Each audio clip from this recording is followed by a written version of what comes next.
At the end of the day, we'll always have Dallin Holker's gauntlet to look back on. We will. It was beautiful. We will. And he reminds me much more of a Mike Gesicki. Like just the look, the way that he moved. I mean, I'm not comparing him to Trey McBride, but it's the same. No, I'm just saying it's the same school. All right, let's hop into prospect profiles. Today we have Ben Sinnott and Dallin Holker. I like that, man. I actually like that. That's funny. Dallin. Let's hop into it. So I do my part here trying to figure out stuff that matters for the tight ends when it comes to the sheets. And I think we all could agree that one of the most predictive things for tight end is just kind of being athletic. So I'm going to hit on some of the percentiles for their drills at the combine and then some other productive stats here. So here we go. Ben Sinnott came in at 6'3", 254, which is pretty good size for productive tight ends. He ran a 4.6, 840, which puts him at 74th percentile for the class.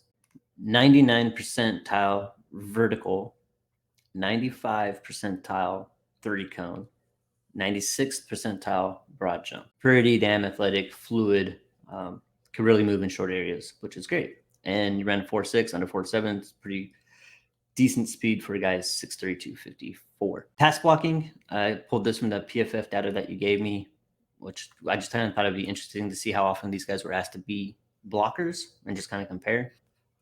8.5% pass block rate. In the slot, his slot rate was 34.4%, and out wide was 6.1%, which I think is probably not too crazy for your modern day tight end, right? It kind of lines up. He posted 1.8 yards per route run versus man, 1.97 yards per route run versus zone. Both decent numbers for tight end here.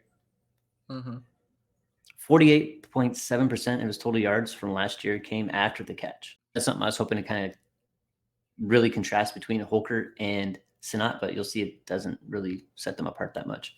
Yards after the catch per catch, 6.8. And in his final year of college, 49 catches, 669 yards, 6 touchdowns. And that was his third year of college. Next up is Dallin Holker. Similar size, he's 6'3", 241. Ran a bit slower. He ran a 4.7, 840, which puts him at 48th percentile. 44th percentile vertical, 94% 3 cone, 87% broad jump. Not quite as athletic as Sinnott, but not too shabby. We have a 6.1 pass block rate compared to Sinnott's 8.5%. The slot rate was 49.2%, so he's in the slot a whole lot. And then with the rest of his time, he's out wide, 23%. So really looking at this guy, Holker, if you take every single tight end that is listed as draft eligible this year from the PFF data, he ran more routes and was on the field more plays than any of the rest of them. Yes. Yeah. Very, very much like, I mean, I'm not comparing him to Trey McBride, but it's the same. No, I'm just saying it's the same school, same position, and it seems like they try to focus on that position quite a bit, being a big key element of their offense. I'll let you have your fun. I'm just saying. And then, so yeah, wide rate was 23%, which is kind of interesting. Yards per route run versus man was 1.96. Yards per route run versus zone, 1.24. 49.4% of his total yards came after the catch. So both these dudes are pretty much 50% of the yards that they're picking up comes after the catch, which is it's good, right? They're not like late day Jason Witten where they just catch the ball and fall down. They're out there fighting for yards, which you absolutely love to see. Yards after the catch per catch was 5.9 in his final year, his fourth year. I think he went to BYU for 3 years and then CSU his final year. 64 catches, 766 yards, 6 touchdowns in his final year at CSU would be his fourth year. That's all I got. He's 23 years old, so yeah, beating up on little children at this point. But I'm interested in both these guys for sure. Much more Sinnott, and I think honestly the data kind of lines up with what I saw. Right, he's a little bit more fluid of a mover, and he's bigger, and he's a better blocker. And I'd be interested to know what his not only what his, I guess, percentage, but also what his like grade was in terms of run blocking, not just pass blocking, because that to me is important at a certain level. I weighed it down, less than the other attributes, but still important to me. So just go in the same order you did. For me, Sinnott, both these guys are fluid movers, but he's a fluid mover. He has good size to shed defenders, but quick and exhibits lateral agility in open space. He has good bend and agility to shake defenders in open field, great lateral quickness for his size, accelerates off the line with good burst, which I think is really noticeable. There's, I'm gonna release a film room soon, and it's one of the things that pops. Like he jumps off the line and hits a move real quick, which isn't something a lot of tight ends do.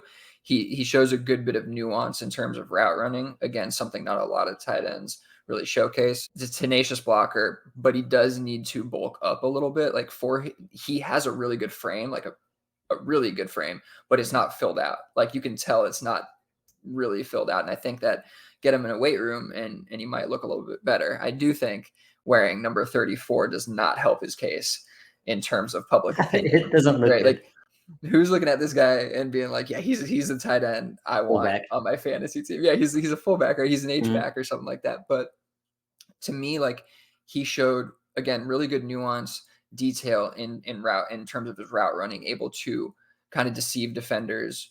He has really good field awareness, I think. So I think he's got a really good, well-rounded skill set. And, the combine didn't do anything but I think enhance his profile for NFL teams. So I'm very interested to see where he goes in the NFL draft. He's definitely going to be up in the top 3 tight ends for me. Obviously not 1. He'll be up in the top like 2, 3 area for me at the end of the day. I'm struggling to see how anybody can jump ahead in that respect from this class. Getting into Dallin Holker, there's very little tape for both these guys, to be honest with you, especially in terms of all 22 out there. But for Holker, it's even less. It's kind of crazy. And even though he had like a good amount of work this last year, it's just, there's not much tape out there in general for these smaller schools, but hoping to get some more down the road and look more into it. Fluid mover, also more of a flex type tight end, as you kind of mentioned, especially with the way they used him and split him out. He's a bit of a tweener, but he is 6'4", so he does have the good size. But compared to a guy like Sinnott, who has that more prototypical body that we want to see out of those top end tight ends who can really block, get low, this guy is a little bit more problem getting low. He shows good bend and curvilinear movement, good hands, solid yak ability, but he runs a little tall and he's a little top heavy. He doesn't have as strong of a base and he can't get as low for those blocks, which is why you don't see him put in that position too often. Split out wide, like you said, I put in my notes, big slot type. And he reminds me much more of a Mike Gesicki. Like just the look, the way that he moved in the game film that I saw, in the game action I saw. So, which isn't a bad thing necessarily, like that it's not a bad thing, but it's also the way that he was used, right? His utilization, the lack of ability in the blocking game, and the almost need to move him out wide like that.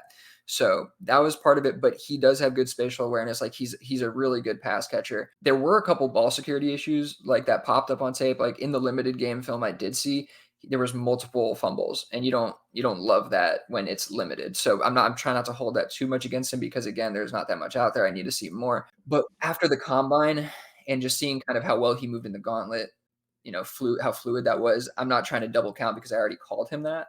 But he's a little bit lower in the film grading scale than I'd like him. Not that I'd like him to be. Then I think I expect him to be, after kind of seeing what he can do at the combine. So I want to go back and try to find more tape, another look, see if there's more yak ability there, maybe more versatility there, because that is, I think, part of what's holding him back for me. Yeah, all that's pretty fair. Just guessing, Dallin Holker will be a guy that may likely go undrafted in your rookie drafts. I'd be interested to know where a guy like Holker or Sinnott is projected to go, because that's going to tell us a good bit. Like, is he not even, because you're seeing here in our graphics, like both ADP wise, this is the ADP from Dynasty League Football, not available. KTC rank, not available. He's in our ranks, but super low. And then for Ben Sinnott, his ADP for this is the rookie ADP on Dynasty League Football, 60 and tight end 6. So, and then KTC rank not available. So these guys aren't, aren't being drafted, at least in our world. But I'm wondering if they're being drafted in the real world. I'm seeing like a third round mock for Ben Sinnott, potentially, real NFL draft. Sounds about right. Which that would be, honestly, I would be very pleased with that. Not seeing one for Holker, so you might be right. He might slip in the NFL draft, still get picked, and then those guys always slip, to the end or out. He might be like a Kuntz type of guy. I don't know. Maybe he gets a little more love because of what he did at the combine. Yeah, I don't know. I don't love him like I do Sinnott, who I think can be a real kind of game changer, or more, not game changer. I think he can be a consistent option at the tight end position, a guy who can fill a full-time role on a team. I don't see that as much for a guy like Dallin Holker, who I think is, used in more of a specific role. That big slot type is, not to dance around it. Yeah. I wanted to go in here because I know we had a quick little back and forth about Sinnott and Holker on the old Twitter box. And I really wanted to, after everything I looked at, be like, hey, here, I told you Holker's better, but I'm with you on it. I think Sinnott definitely has more legs to be a full-time starter as a tight end. Both these guys is going to be a long shot to be anything, but worth keeping an eye on for sure.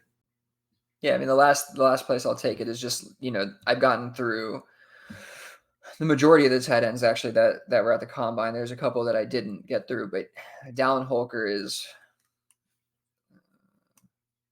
9th on the list, which is why I want to go back and give him another look. There's some guys above him who I just know in my heart of hearts, like a Jaheim Bell, he's not going to be a full-time tight end no matter what. Like that, I watched him plenty at FSU, and I just know the kind of player he is. So I'm not trying to force guys into grades at all, but I want to go back and see if a real unbiased, grounded look at this guy produces a slightly different result is all it is. And it would, maybe even him out with another guy, maybe push him up above one guy. I don't know. We'll see what happens. But that's just kind of giving you context to kind of where I'm looking at it from my evaluation process versus what we're seeing at the combine and what I saw on tape, and trying to kind of put it all together. So that's where I'll leave it.